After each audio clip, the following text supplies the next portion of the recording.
ئەمڕۆ لە هەرێمی کوردستان هەموو چاوەکان لەسەر کۆبوونەوەکەی ئەنجومەنی وەزیرانە لە سنووری قەزای ئامێدی 201 گوند چۆڵ کراون لە گەرمیانی زێدەڕۆییەکانی بەردەم قیرتاوکردنی پرۆژەیەک لابران. ئەم کاتتان باش و چەند هەواڵێکی گرنگتان پێشکەشەکەم. ئەمڕۆ لە هەرێمی کوردستان چاوەکان کەوتونەتە سەر کۆبوونەوەکەی ئەنجومەنی وەزیران بۆ ئەوەی لەبارەی چەند پرسێک بڕیار و ڕاست پاردە دەربکات. لەوانەش دابەشکردنی موچەکە تاکو ئێستا موچەی مانجی شواتی ئەم ساڵ دابەش نەکراوە. پرسی هەرە گرنگ کە هاوڵاتیانی هەرێمی کوردستان چاوەڕێ ئەکەن دابەشکردنی ئەو موچەیە کە تا ئێستا دابەش نەکراوە. مەسرور بارزانی سەرۆکی ئەنجومەنی وەزیرانی هەرێمی کوردستان دوێنێ ئێوارە لە میانیدا بەشداریکردنی لە بەربانگ لە یەکێ لە مزگەوتەکانی هەولێر لە وتەیەکدا ئاشکرای کرد ئەمڕۆ بڕیارێک ئەدەن بۆ بەرژەوەندی هەموو خەڵکی هەرێمی کوردستان. ئەو قسەی سەرۆک وەزیرانی هەرێم دوای ئەوە دێت ماوەیەکی زۆرە دەنگی ناڕەزایی لە سەر دابەش نەکردنی موچە لە زۆربەی شار و شارۆچکەکانی هەرێمی کوردستان بەرز بۆتەوە.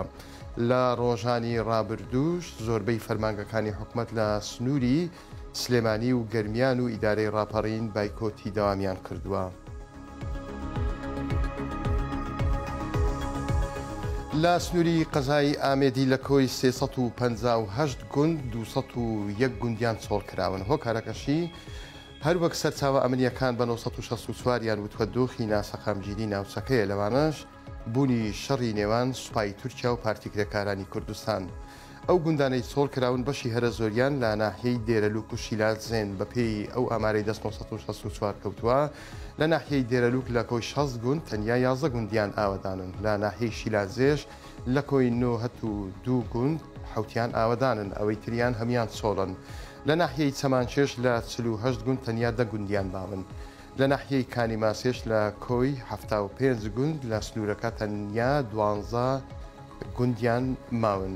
لە ناحیەی سەنگە سەریش نزیکەی 10 گوند چۆڵ کراون کە خاوەنی 34 گوندا. ناحیەی بامەڕنێژ 24 گوندی هەیە تەنیا 2 گوندی چۆڵ کراوە.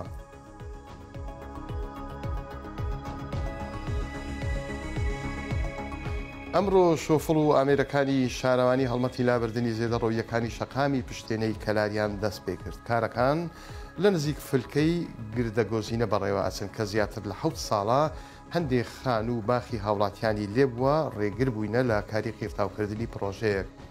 کەمال عەلی سەرۆکی شارەوانی گردەگۆزینە بە 1964 وت زێدەڕۆییەکان لا دەبرێن کە 5 خان و باخێکن لە بەرامبەر ئەوەشدا خاوەنەکانیان قەرەبوو ئەکرێنەوە.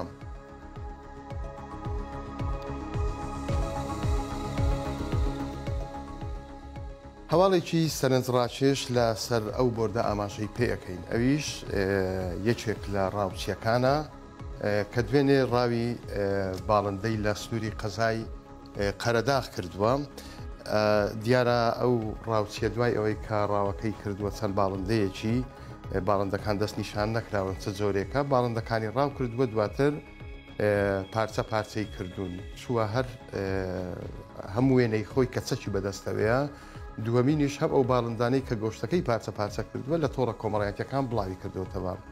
پۆلیسی دارستان و ژینگەی سلێمانی بەوەیان زانیوە بە دوواداچوونیان کردووە و کەسی ڕاوچیان دەستگیر کردووە. دیارە بەپێی یاسای دارستان و ژینگە مادەی یاسایی هەیە بۆ سزادانی ئەو کەسانەی کە ڕاوی ئاڵندە و باڵندە و ئاژەڵی چێوی ئەەکەن. بەڕێزان هەواڵەکانم پێشکەشکردن تا هەواڵێکی نوێیتر بەخواتان ئەسپێرم خواتان لەگەڵ.